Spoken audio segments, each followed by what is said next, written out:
की बात जगह जगह चल रही थी, लेकिन किशोरी लाल जी को कोई लड़की पसंद ही नहीं आती थी। और उसकी एक ही वजह थी, किशोरी लाल जी का लालची होना। उनको लड़की वालों से मोटा दहेज चाहिए था और इसी चक्कर में एक दिन वो एक बहुत पैसे वाले के घर अपने बेटे का रिश्ता लेकर पहुंचे।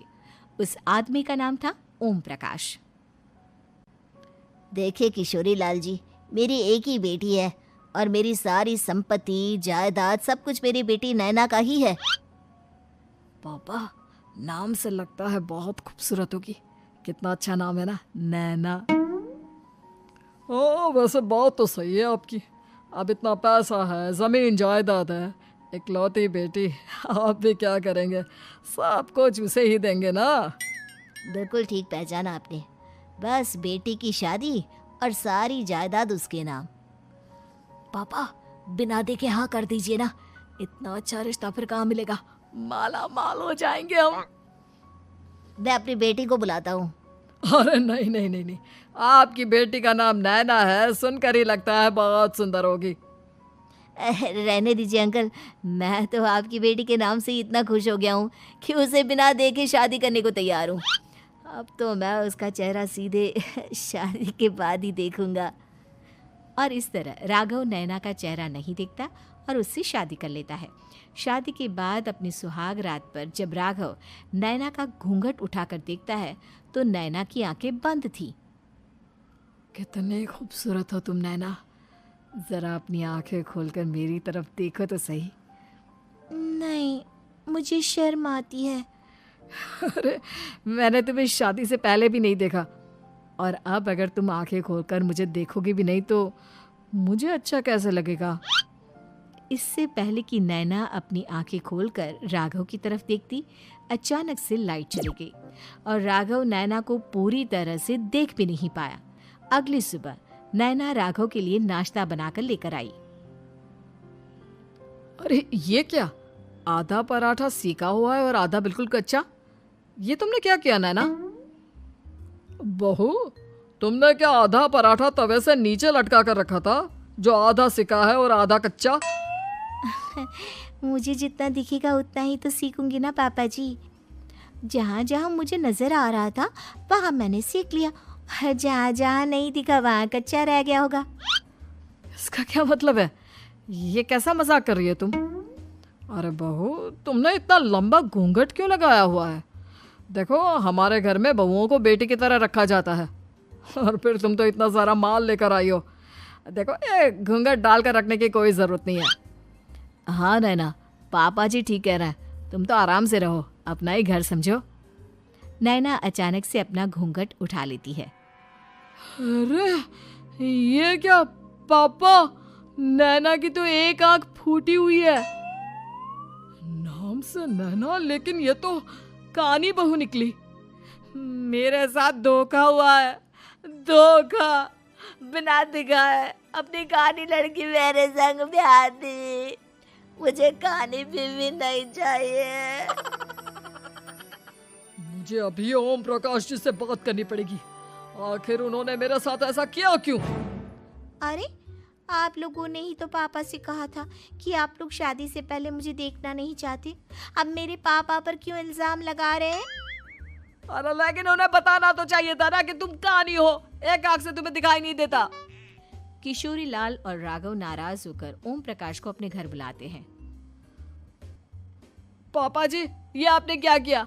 शादी से पहले बताया क्यों नहीं कि नैना की आंखों में परेशानी है? अरे, आप ही ने तो लड़की देखने से मना कर दिया था। और लेकिन आप बता तो सकते थे। आपको तो हमारी बेटी की प्रॉपर्टी चाहिए थी, वो भी पूरी की पूरी। अब क्या हुआ अगर उसे आधा दिखाई देता है? प्रॉपर्टी तो आपको पूरी मिल गई ना। अरे ये क्या बात हुई? मेरी शादी प्रॉपर्टी से नहीं, आपकी बेटी से हुई है। अब ये तो पहले सोचना चाहिए था, तब तो मेरी प्रॉपर्टी देखकर तुम्हारी जुबान लप लपा रही थी। लेकिन मैं कानी लड़की को अपनी बीवी बनाकर नहीं रख सकता। पापा, कुछ करिए ना आप। हाँ, करता हूँ। देखिए ओम प्रकाश जी, आप हमारे साथ ऐसा नहीं कर सकते।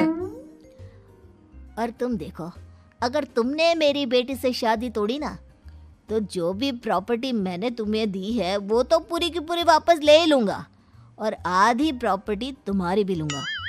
अरे मेरी आधी प्रॉपर्टी भला क्यों लेंगे आप? इसलिए क्योंकि मेरी बेटी को आधा नजर आता है और उसकी नज़र अभी तक तुम्हारी आधी जायदाद पर ही पड़ी है। अब तुम उसे घर से निकालोगे तो कुछ तो लेकर जाएगी ना। और अगर हम आपकी बेटी को अपने घर की बहू बना कर रखे तो?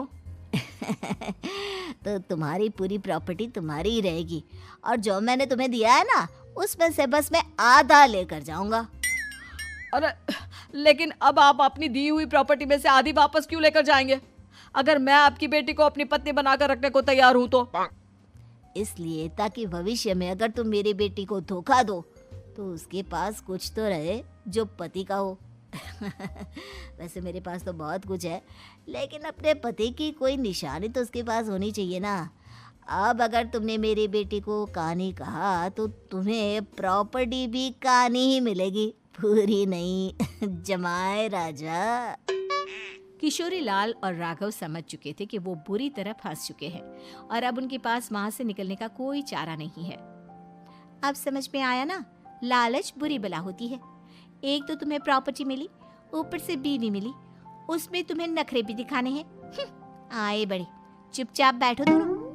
कुछ दिनों के बाद नैना राघव की कार लेकर बाजार घूमने निकलती है और जब कार लेकर वापस आती है, ये क्या?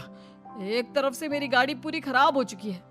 लगता है तुमने मेरी गाड़ी को किसी दूसरी गाड़ी के साथ एक्सीडेंट किया है। अरे अरे कितना बड़ा नुकसान कर दिया तुमने बहू। वो क्या है ना पापा जी, मुझे एक आंख से दिखाई नहीं दे रहा था, सामने से गाड़ी आ रही थी।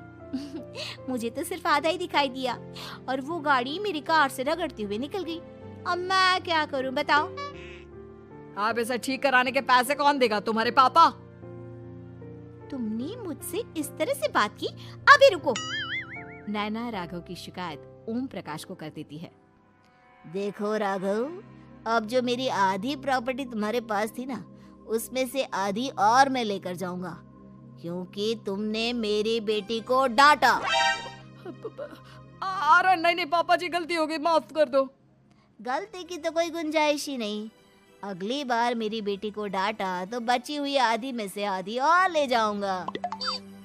लालच के चक्कर में हम दोनों ने बहुत बड़ी गलती कर दी बेटा। एक तो तुम्हें कानी बहू मिली और ऊपर से जो माल मिला वो भी काना। इस तरह राघव की हर एक गलती पर ओम प्रकाश उसकी प्रॉपर्टी का आधा आधा हिस्सा लेकर अपना सारा माल वापस ले गया और राघव को कानी बीवी से काम चलाना पड़ा। भाई लालच वाकई में बुरी बला है।